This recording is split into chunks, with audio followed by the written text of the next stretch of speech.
Muchísimas gracias, doctor Partovi, por su intervención.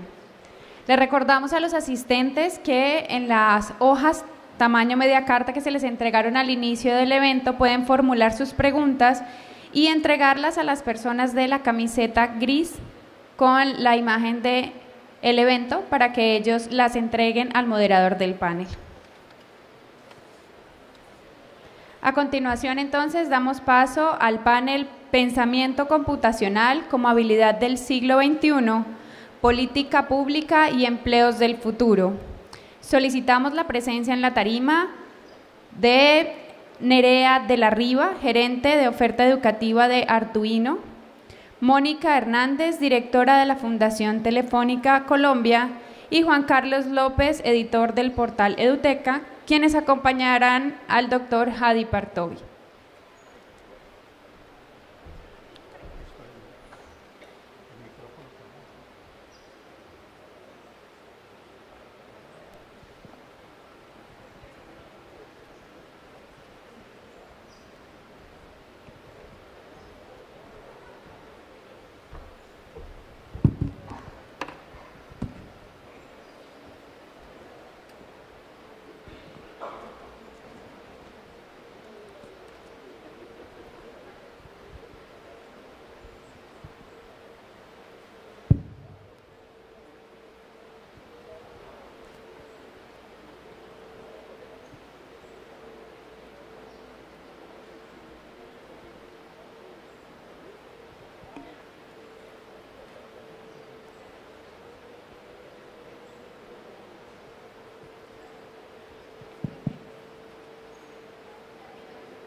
Muy buenos días a todos, muchas gracias por su asistencia a este evento que preparamos con mucho esmero y con mucho cariño para todos ustedes cada año.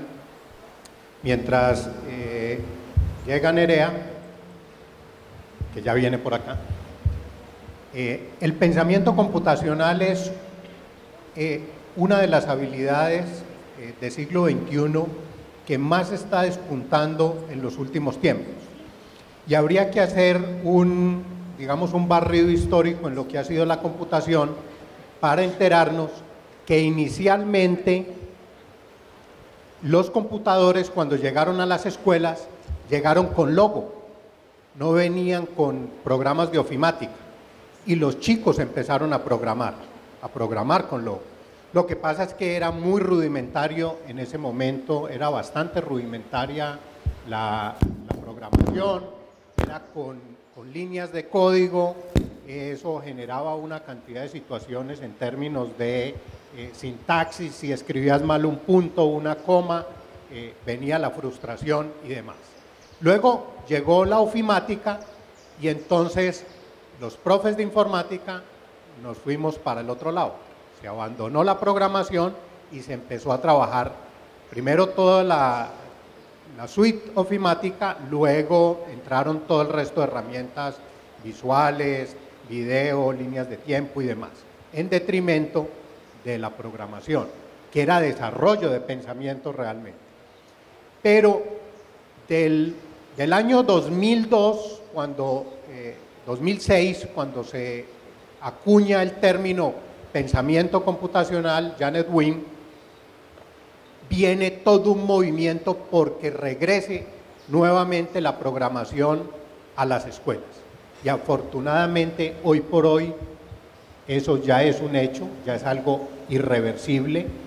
Y afortunadamente para nosotros tenemos a uno de los artífices hoy presentes en este stand, que es Hadi, con su propuesta Code.org, que es una organización que realmente hizo un punto de quiebre en este retorno fuerte de la programación a las escuelas.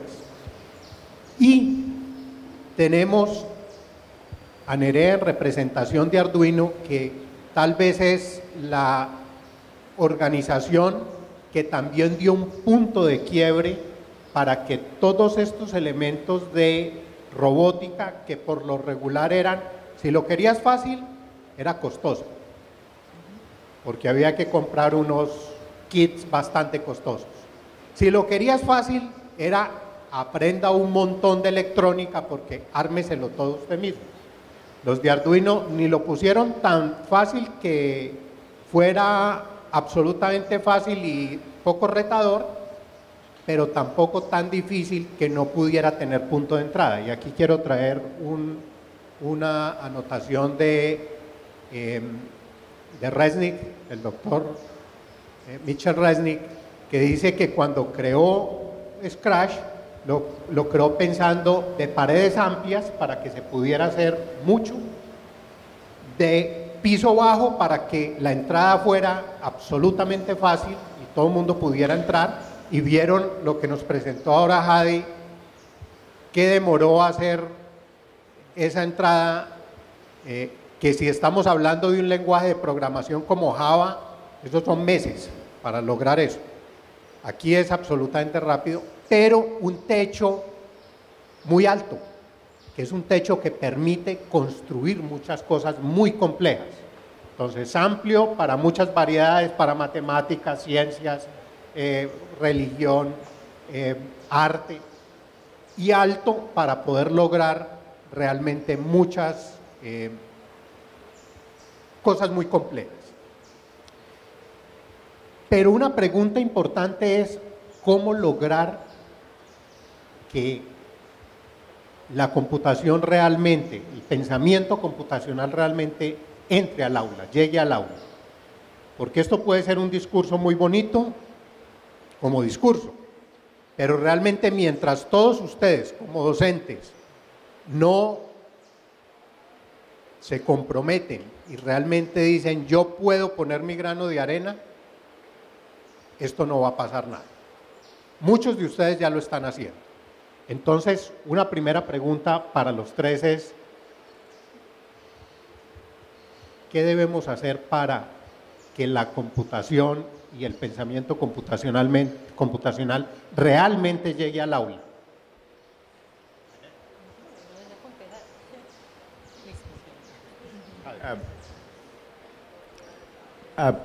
Cambiar educación no es fácil. Creo que... no quiero la traducción de mi oreja. Cambiar la educación no es fácil, pero las personas que pueden hacerlo la más son los docentes. Cada docente, cada maestro puede cambiar lo que hacen en su clase, en su escuela. La primera acción es introducir 1 hora de código. Por solamente 1 hora en su escuela es suficiente para aprender que es más fácil, que no es muy complicada y también que los estudiantes le gustan. Pero para cambiar el currículo necesitamos los docentes y también el gobierno para cambiar los políticos. Creo que también concuerdo en que tenemos que hacer muchos esfuerzos de la mano del gobierno o de organizaciones sin ánimo de lucro por enseñarle a nuestros profes a utilizar la tecnología desde lo más sencillo, que creo que es un proceso que va llevando a que poco a poco vayan soltándose más, vayan perdiendo ese miedo y de repente se vean utilizando los códigos que se estaban presentando acá, que realmente son muy sencillos y lo que tiene por detrás es más una forma de pensamiento, pero que si uno lo ve, claro, por detrás está el código y está el lenguaje de programación en el cual se vaya a hacer, que este es uno y habrá muchísimos más, pero de fondo lo importante es perder el miedo y aprender a pensar diferente. Lo que si nos retamos un poquito en aprender a pensar en un esquema diferente al que tenemos, vamos a poder introducir eso dentro de la clase y a partir de eso llegar realmente a influir sobre nuestros niños. Vale, muchas gracias. Nerea. Yo simplemente decir que estoy totalmente de acuerdo y que creo que hay que hacerlo a través del empoderamiento y la capacitación docente, para que ellos sean luego los que le transformen esta idea a los estudiantes y obviamente alineándolo con el currículum para que pueda estar de forma curricular y no haya que hacer un extra esfuerzo. Vale, hay un elemento que aparece en las tres respuestas y es la palabra fácil, hacerlo fácil. Realmente los lenguajes de programación de líneas de código que son muy complejos ahuyentan a a buena parte de las audiencias. ¿Cómo fue, Hadi, las decisiones que tuvieron que tomar al momento de armar la propuesta de Code.org para que fuera gráfico, fácil, todo ese andamiaje, esa cantidad de ideas que se pusieron allí en juego para que pudiéramos tener lo que vimos hoy que se puede hacer con Code? Así de sencillo. Mi objetivo estaba remover los obstáculos y enfocar en la creatividad. Y, por ejemplo, las líneas de códigos cuando escribes en JavaScript es complicado. Cuando tienes un poquito error, el computador dice, oh, no podemos, no funciona y no sabes cómo voy a corregirlo. Por eso hacer los blocks son muchos más fáciles. Y también usar la música, los artes, los juegos, los hicimos porque es más divertido por los estudiantes. Cuando es más divertido por estudiantes, es más fácil por los docentes también. Todo el trabajo de Code.org es remover los obstáculos por los docentes, porque enseñarlo, como dijiste, es más difícil. Ahora, el primer obstáculo que queremos remover es que ahora mismo Code.org solamente funciona online y queremos hacer una versión que funciona offline por una computadora sin internet o con internet lento o con un app en un teléfono o tablet sin internet. Porque yo sé que en Sudamérica la mayoría de las escuelas no tienen internet rápido. Muchas escuelas tienen computadoras. Gracias a computadoras para educar, hay muchas computadoras en escuelas, pero sin internet rápido hay un obstáculo y hay posibilidad de estar frustrado. Y eso es mi primer objetivo ahora, para remover el último obstáculo.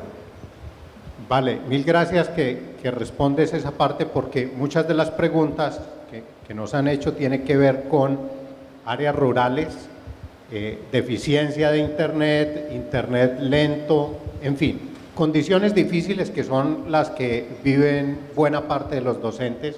Entonces, una aplicación que pueda ser descargable e instalable en computadores, o una app, no un O, I, un app para tabletas sería genial y se agradecería enormemente.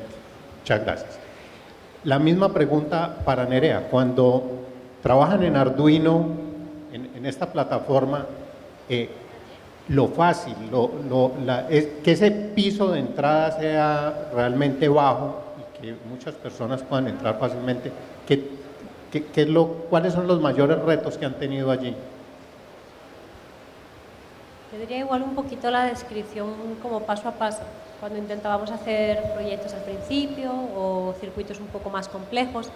Sí que es cierto que no valía con decir, bueno, ya, vamos a conectar 3 sensores y a leerlos, sino que era como, tomamos el sensor, ponemos el primer cable, lo conectamos al primer pin, leemos el primer sensor. Ahora conectamos el segundo, es como muy guiado, pero a la vez el reto ha sido como reducir el tiempo en el que el estudiante tiene como éxito, ¿no? Como que siente que ha hecho algo.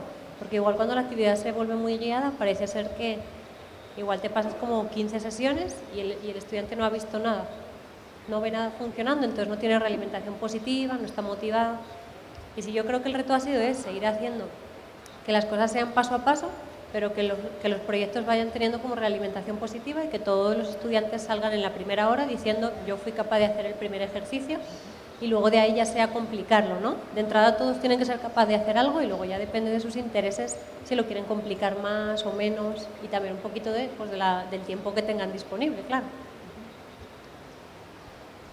Vale, ahora para Mónica. En Telefónica están trabajando muy fuertemente en la formación de maestros, en proveerle una cantidad de recursos que son muy importantes para que, digamos, las tecnologías entren realmente al aula.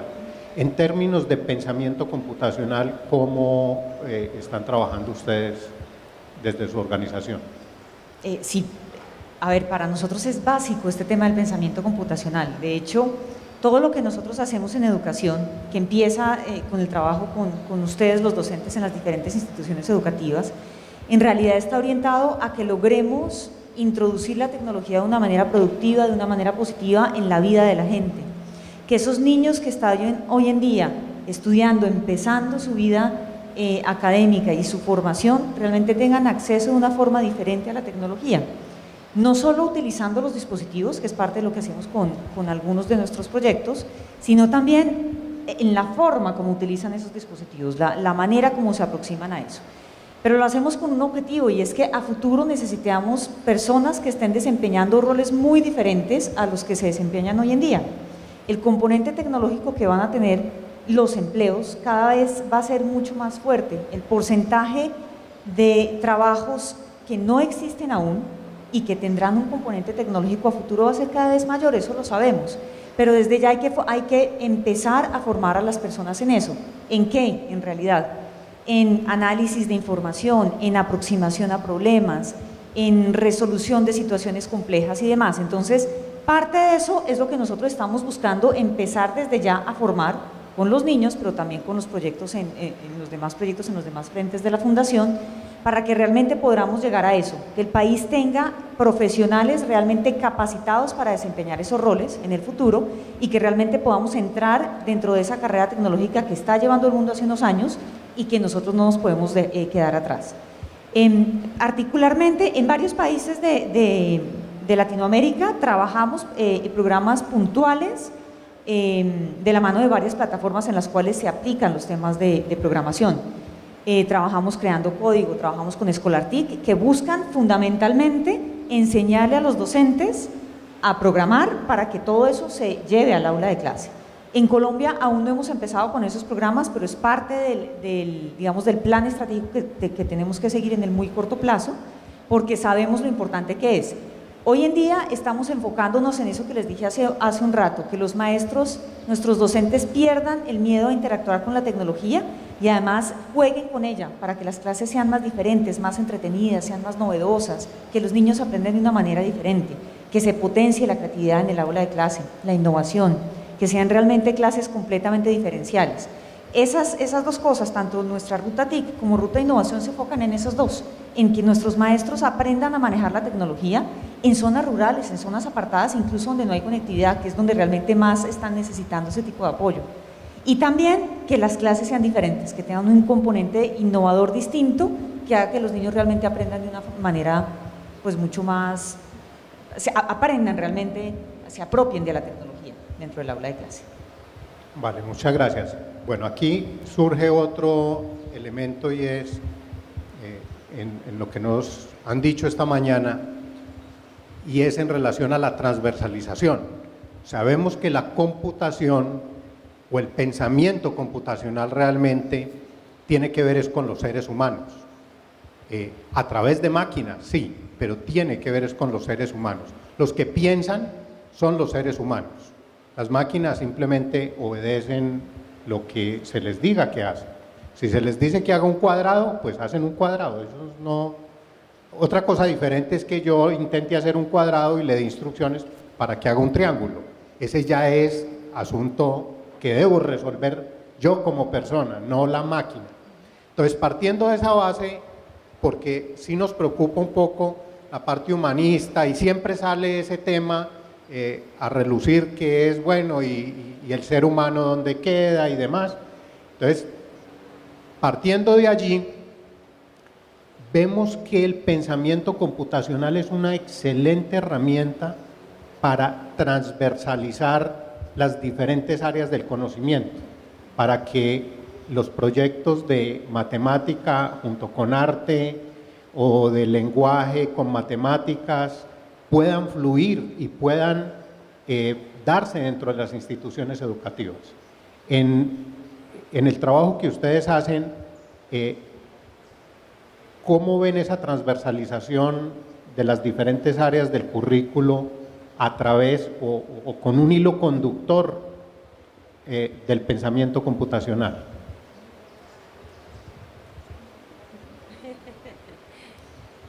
Pues yo creo que de hecho ese es otro de los retos.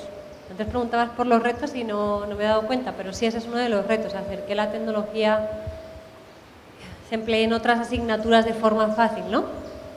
Y pues sí, la manera en la que nosotros lo hacemos, y de hecho no lo tenemos como completamente resuelto, estamos todavía viendo a ver la mejor manera de hacerlo, porque no es tan obvio, ¿no? Y, por ejemplo, lo que estamos haciendo ahora es, hemos empezado un poquito en la asignatura de ciencia y a ver de qué manera, por ejemplo, la tecnología puede facilitar que las conclusiones de la asignatura de ciencia, en lugar de verse simplemente en papel y boli, se vean de forma real, ¿no? Un poquito lo que comentaba antes en la charla, de manera que, por ejemplo, ellos vayan a mover un dispositivo físico y que ya en su tablet, por ejemplo, ellos estén viendo los movimientos de ese sensor de aceleración y de ahí que ellos sean capaces de hacer cálculos matemáticos en las ondas y aprender física, matemáticas y ciencia a través de eso.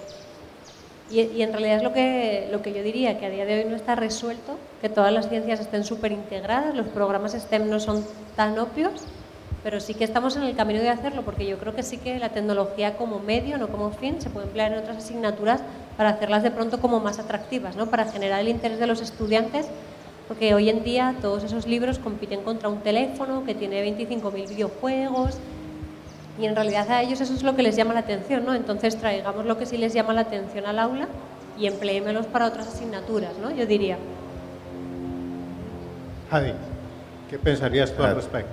Creo que todos temas intelectuales y académicos van a cambiar a causa de tecnología. En las universidades, las investigaciones más importantes ahora son en la combinación de otras cosas académicas con tecnología, como en investigaciones médicos o investigaciones de la clima, en todas partes usar la tecnología con otros temas académicos es muy importante. En escuelas también podemos combinar esos. Las ciencias de computación no es solamente un tema, es un método por hacer otras cosas.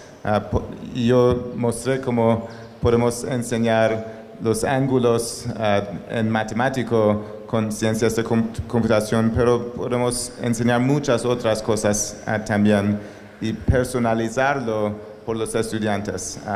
Por ejemplo, tenemos una estudiante que ella creó un app.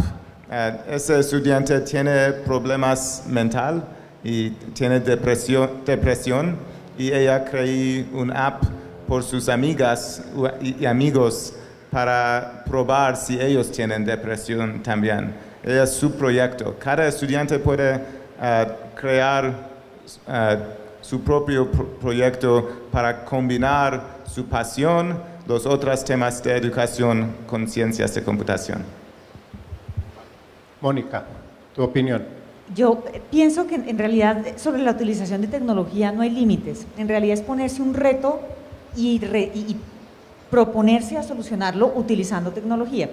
Parte de lo que nosotros hacemos en Fundación, hay un eje puntual que se denomina arte y cultura digital. Pero lo que hacemos ahí en realidad es buscar cómo la tecnología se integra para poder hacer arte, que no se quede solamente en temas tan tecnológicos como estamos acostumbrados, que de pronto son más temas de ciencia, de ingeniería, de matemáticas, sino realmente cómo esa tecnología realmente nos ayuda en temas mucho más creativos que tradicionalmente no están tan ligados, particularmente para nosotros en temas de arte. Y, por ejemplo, ¿qué queremos hacer nosotros? Empezar a hacer talleres en ciudades en donde llevemos a nuestros niños y a nuestros docentes a entender qué es el mapping y cómo funciona el mapping en arte, cómo funciona la programación, cómo la robótica me lleva a hacer arte más allá de, es que la robótica sirve para muchas cosas, es la automatización de los procesos que nosotros hacemos en nuestra vida diaria.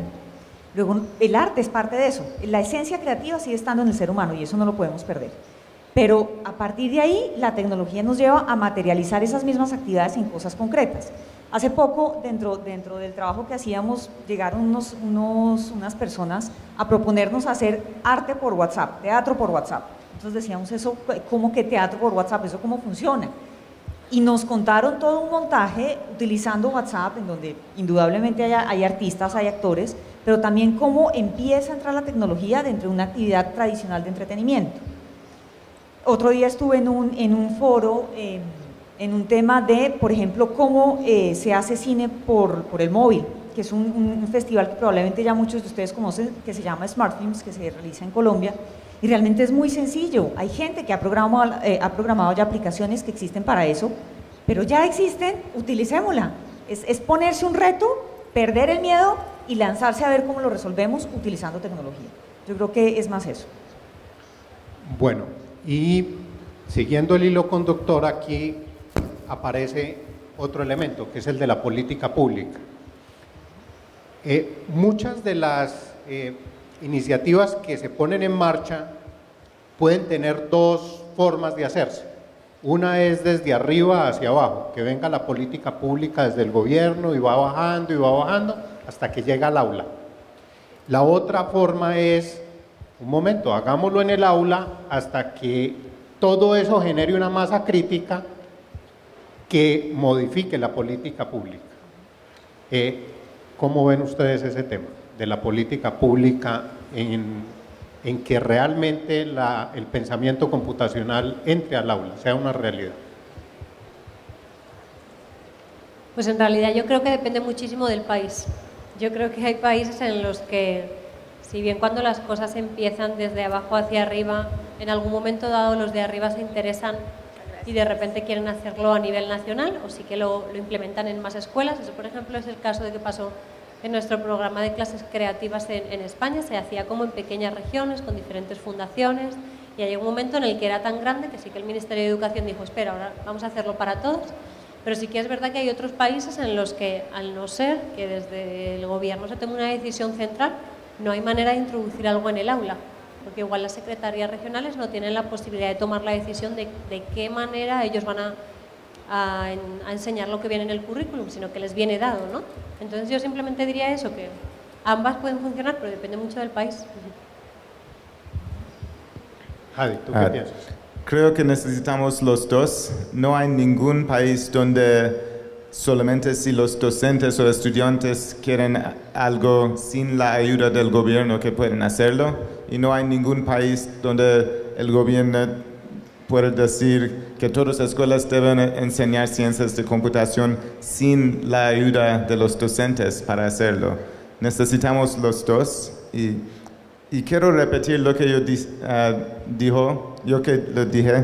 disculpa mi acento y mi vocabulario terrible, que en Estados Unidos ahora todas universidades mejores, la curso más popular es ciencias de computación. Una mitad de escuelas enseñan eso. En otros países, cada día que los estudiantes no tienen esta oportunidad, cada año que el gobierno no cambia el currículo, es un año que los estudiantes pierden la oportunidad, es un año que otros estudiantes pueden avanzar, y debemos cambiar eso, y primeramente los docentes deben cambiar eso. Cada docente puede usar code.org o Scratch o otras opciones para enseñar un poquito de ciencias de computación en su escuela, y cuando los docentes hacen eso, el gobierno puede seguir muy fácil y más rápido. Gracias. Mónica, ¿tú qué opinas? Coincido en que solos no vamos a poder nunca, pero yo le agregaría un ingrediente más. No solo el gobierno debe propender porque eso pase, y digamos desde la comunidad educativa también se debe buscar integrarlo, pero creo que en general la comunidad que está rodeando todo esto también tiene que interesarse y propender porque eso pase. ¿Qué quiero decir? Los padres de familia también tienen que interesarse y influir un poco más, presionar un poco más para que ese tipo de cosas se den. ¿Qué tipo de educación quieren que reciban sus hijos? ¿Qué tipo de formación quieren que esté recibiendo? ¿En qué materias? ¿En qué disciplinas? ¿Cómo queremos que sean esos niños el día de mañana? Entonces creo que no solo es una tarea del ministerio, porque creo que igual si es de abajo hacia arriba o exclusivamente de abajo hacia arriba o de arriba hacia abajo, Creo que tiene que ser un producto de las dos cosas, coincido contigo, porque si no, no vamos a tener terreno para poderlo hacer. Si no hay convencimiento en el gobierno, no hay recursos también para dedicarlo, y esto es un tema que requiere recursos para poderlo masificar y poderlo llevar a todas las zonas donde se necesita, incluyendo los lugares donde no hay conectividad o donde tenemos una gran ruralidad en el país, que es muchísimo, gran parte del territorio es mucho más rural que urbano. Pero creo que adicional a eso, creo que el resto, las mismas organizaciones, las empresas, necesitamos presionar para que eso pase.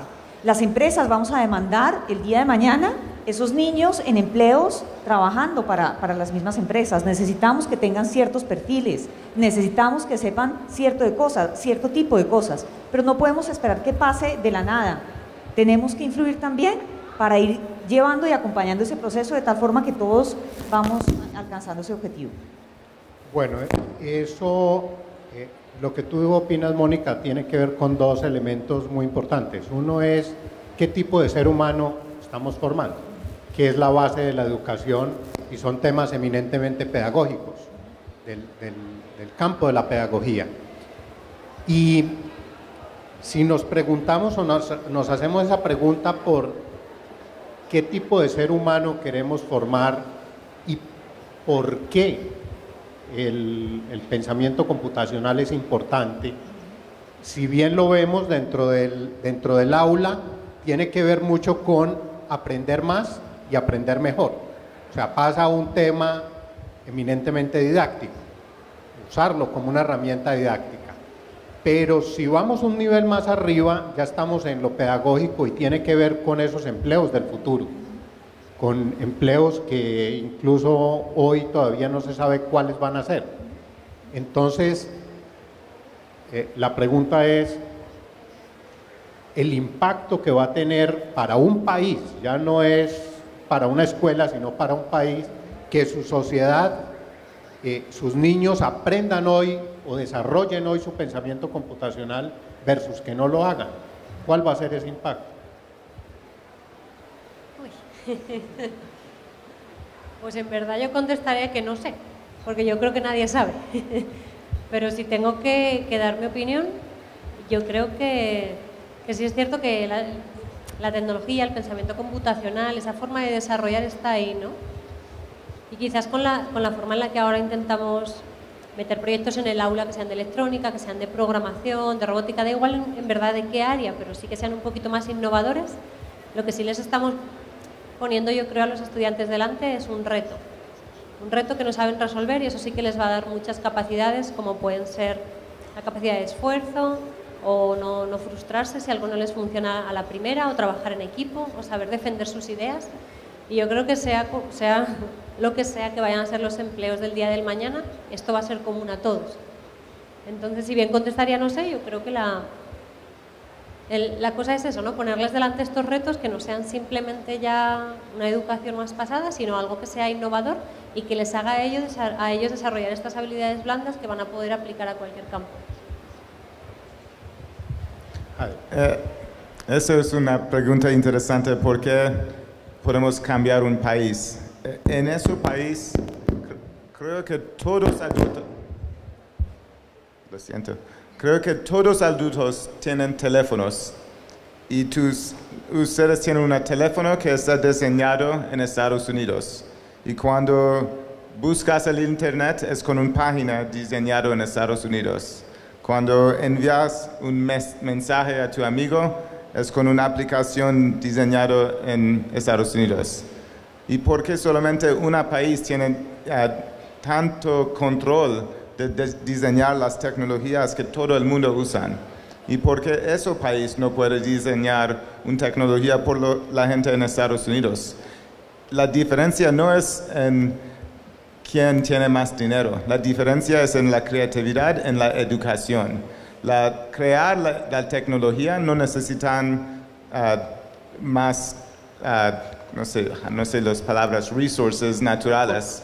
Recursos.